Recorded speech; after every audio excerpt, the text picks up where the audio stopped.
En marge de la 40e session de l'UNESCO à Paris, Abdoulaye Konaté, le chef de cabinet du ministre ivoirien de l'Éducation nationale et de l'enseignement technique de la formation professionnelle, Kandia Camara, a rencontré la presse pour parler des avancées depuis la session d'Alassane Ouattara au pouvoir en 2011. Madame le ministre a fait un brillant exposé qui a été apprécié par tout le monde. Parce que, en fait, quand on parle de qualité, Madame le ministre n'a pas attendu 2014 pour mettre sur pied, n'est-ce pas? Depuis 2011 déjà, dès sa prise de pouvoir, elle a mis sur pied un service de veille et de suivi des programmes. Ce service-là avait pour rôle de voir la conformité du programme avec ce qui est enseigné dans nos classes. Et puis de voir le niveau réel de nos enfants. Pour voir au niveau du CP1, CP2, jusqu'au CM2, qu'est-ce qui est enseigné? Est-ce que les enfants ont le niveau réel qu'il faut? Donc cette cellule ce service de veille existait, qui est devenu maintenant la direction, n'est-ce pas, de la veille et du suivi, n'est-ce pas, des programmes. Donc on n'a pas attendu depuis 2001. Ensuite, Madame le ministre a mis fait sur quelque chose qui était en train de sortir de nos réalités pédagogiques, à savoir, n'est-ce pas, la méthode syllabique. Parce qu'il faut apprendre aux enfants à connaître les mots, à savoir composer, n'est-ce pas, les consonnes avant de construire, n'est-ce pas, les mots. Il y a cela. Madame le ministre a mis l'accent également sur le temps de formation qui est donné, n'est-ce pas, aux mathématiques, aux sciences et, n'est-ce pas, au français. Parce que c'est la base, c'est ce que nous appelons le substrat, n'est-ce pas, de notre système éducatif. Une fois que les mathématiques, les sciences et, n'est-ce pas, le français, n'est-ce pas, sont renforcés, automatiquement, la qualité de l'éducation y est. Il faut que les enfants sachent calculer. Et qu'il faut qu'ils sachent lire et écrire.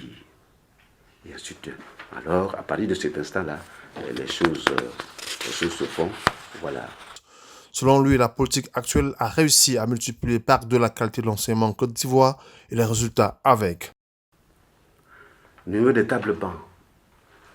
Depuis 2011 à 2018, il y a 575 000 tables bancs qui ont été acquis par l'État de Côte d'Ivoire et distribués. Vous voyez, avec tout cela, donc les résultats, on l'a compris, les résultats ont doublé à plus d'un titre.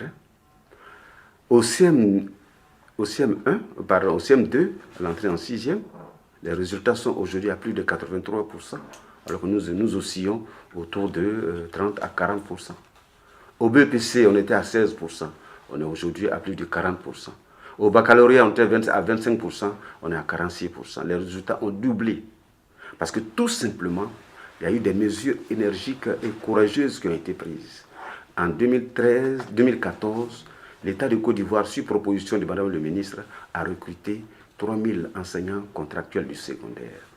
Parce qu'à l'époque, avant cette période, il y avait des lycées qui n'avaient par exemple qu'un seul professeur de mathématiques dans un lycée de 3000, 4000, 5000 élèves. Un seul professeur de philosophie, un seul professeur de français. Cela naturellement jouait sur les résultats en fin d'année. Le recrutement de ces 3000 enseignants contractuels a fait que chaque enfant dans chaque lycée avait le minimum dans chaque discipline. Ce qui fait que les résultats que je viens de citer plus tôt, n'est-ce pas, ont été augmentés. Parce que la réalité a montré une chose, et vous le savez, nous avons tous été élèves. Pour réussir, n'est-ce pas, l'entrée en 6e, au BPC ou au bac, on n'a pas besoin d'avoir 13, 14, 15 de moyenne. Un élève qui a 10 de moyenne et qui mérite ces 10 de moyenne passe sans coup férir son examen. Parce que c'est un examen, ce n'est pas un concours. Et les enfants, aujourd'hui, ils ont le niveau qu'il faut. Voilà ce qui booste, n'est-ce pas, nos résultats. Je ne vous parle pas, n'est-ce pas, des cantines scolaires. Il y a près de 6000 cantines scolaires aujourd'hui qui sont là avec plus d'1 million 100 000 rationnaires qui consomment la résultat. Et vous savez l'impact que cela a sur la population scolaire, surtout en milieu rural. Toujours selon le chef de cabinet du ministre Kandia Camara, aujourd'hui en Côte d'Ivoire, tous les enfants ont des kits et manuels scolaires gratuits. Et je peux vous dire que le bilan est positif. Parce que depuis 2012, je dirais même depuis 2011, depuis le Golf Hotel, le président de la République a pris option de faire en sorte que tous les enfants aient des kits scolaires gratuits. Et les manuels scolaires gratuits. Il y a près de 100 milliards qui ont été injectés, n'est-ce pas, dans cela. Donc depuis 2011 à 2019 aujourd'hui, tous les enfants de l'école primaire, aujourd'hui ils sont 4 millions, plus de 4 millions d'élèves du primaire. Chaque enfant reçoit un kit scolaire, un manuel scolaire. Abdoulaye Konaté a aussi affirmé que sous le président Ouattara, il y a aujourd'hui une classe de maternelle au moins dans chaque nouvelle école primaire construite en Côte d'Ivoire. Il y a le fait aussi que sur les 40 000 salles de classe qui ont été construites dans le primaire, dans un premier temps, chaque école primaire qui est construite, il y a une école maternelle au moins, une classe maternelle au moins. Ensuite, il est aménagé, n'est-ce pas, un coin de lecture dans chaque classe, n'est-ce pas, pour faire en sorte que les enfants aient un bon apprentissage en matière de lecture. Je vous parlais tout à l'heure, n'est-ce pas, de 90%, n'est-ce pas, du travail pédagogique qui est réservé aux Français, aux mathématiques et aux sciences. Je vous le disais tout à l'heure. Oui, mais récemment... Dans cette logique-là, excusez-moi, dans cette logique, vous avez réussi à embaucher 103 000... Mais j'allais en venir.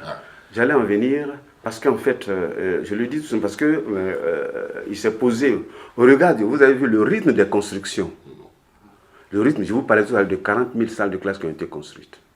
Je vous parlais également de 270 collèges et lycées qui ont été construits.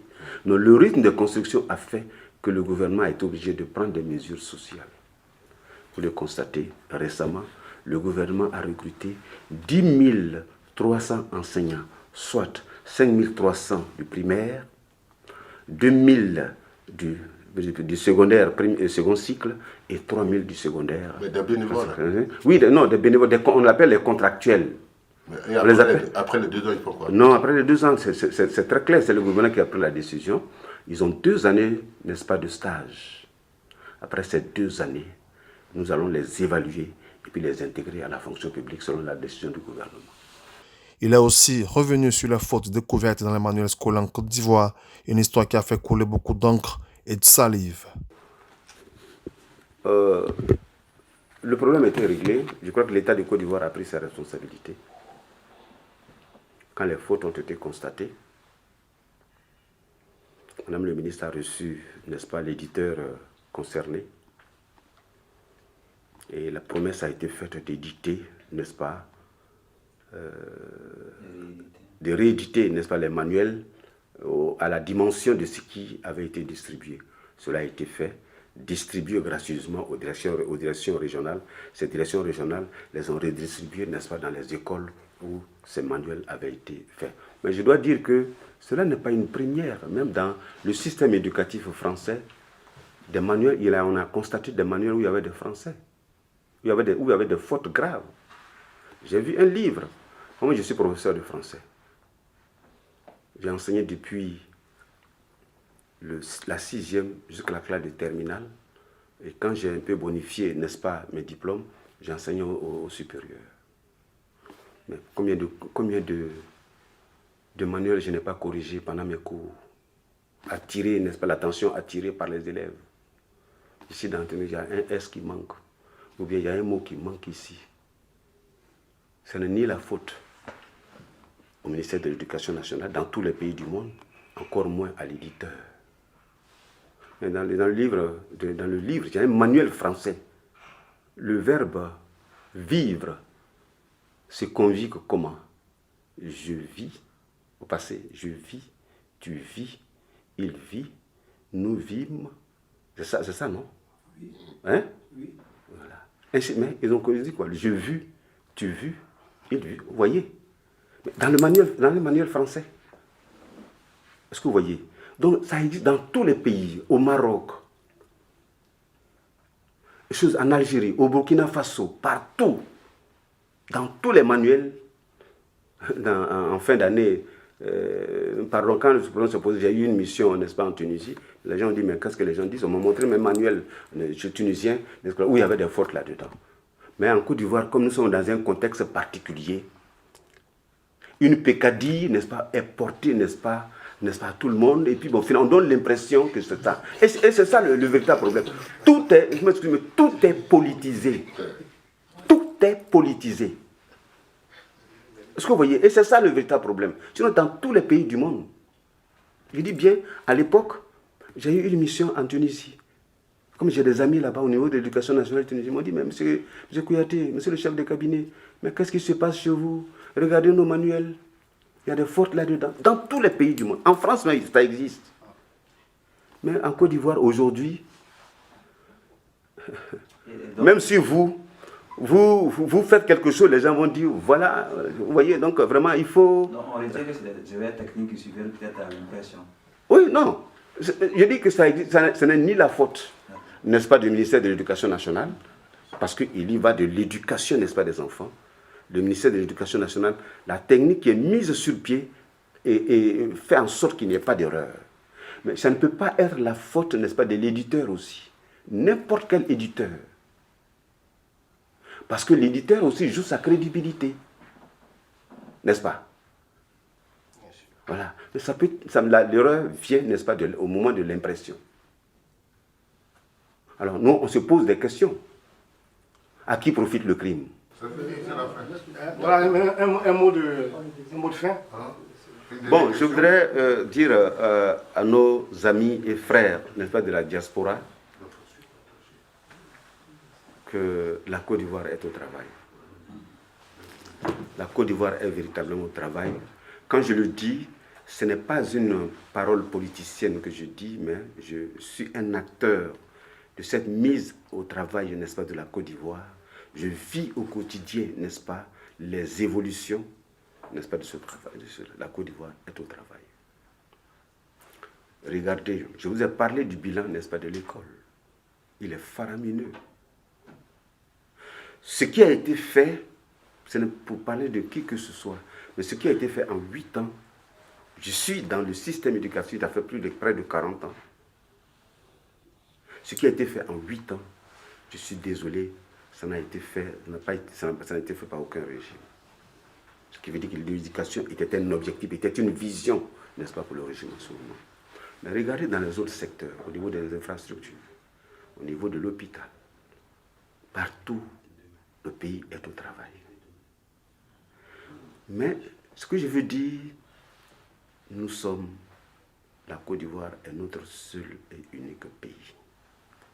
Faisons tout pour que, n'est-ce pas, nous gardions ce pays-là, que nous soyons unis autour de ce pays. On a besoin de tous les enfants de ce pays pour la poursuite, n'est-ce pas, de sa construction. Et j'ai pour coutume de dire que le développement d'un pays, c'est une course de relais.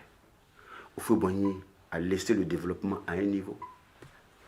Aujourd'hui, c'est le président Ouattara qui prend la Côte d'Ivoire, qui va la laisser, n'est-ce pas, à un niveau.